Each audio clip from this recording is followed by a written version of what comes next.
Well, first, let me say happy Thanksgiving to everybody, and welcome to all of our listeners around the world as we celebrate here on the Found on Shelf podcast. We've got friends gathered around to enjoy some. We enjoyed some fine cinema here. We watched a movie. Now we can kind of sit around and talk about it. So, what you guys got? Thankskilling 3. Thankskilling 3 is inflicted upon you. That's kind of our whole brand, though. Yeah, I mean, I think that's the whole point of the podcast is the movie gets inflicted upon you. Yeah, it kind of started out as like an exploration of strange movies, and then it just devolved into us punishing each other in escalations. And then inviting other people in to torture them as well. So, welcome to the party. I felt like y'all were so niceies last time to me. I had a blast. Was that just the bait?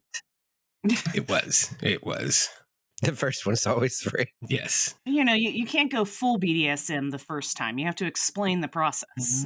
Right. You got to know what you're getting into. They got to warm us up. I don't really know how sexual I want to make the analogy of our show, just because consent does not really factor into what happens on this show. All right. Have you ever had a fear response where you can only sit there and laugh because you can't believe that something is happening? It started off sexy. I have to say, for the first 10 minutes of this movie, I am on board. This is amazing. This is cinema. Nice tits in space will go down as one of the best lines I have ever heard in my life. This is amazing. Things do tend to pivot after that. However, well, before we get there, who wants to do a pitch about the movie? I have a pitch. Okay, Patrick has a pitch. We'll pause on gargling balls. All right, Thankskilling 3 is a loving tribute to the greatest movie of all time, Thankskilling 2, and you should watch it. See, I'm not convinced. You're not convinced? All right, here. An evil undead turkey has a chainsaw dick, and if you don't want to watch that, get the off my podcast. There were skeleton turkeys getting rebuilt, but they can't find his dick, or his pee-pee as they call it, so he replaces it with a chainsaw and then yells gravy as homage to Evil Dead.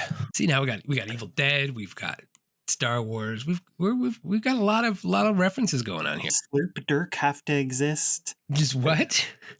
Slurpin' Dirk? The two little birdies. Yeah, because they don't trust you to actually pay attention, so they got to do some like weird mumblecore, little guys having a conversation over here. I think a large part of your problem with this movie is you've internalized a lot of it. See, through years and years of exposure to this kind of material, I've learned to compartmentalize what I'm seeing. I don't remember a damn thing about anything you just said.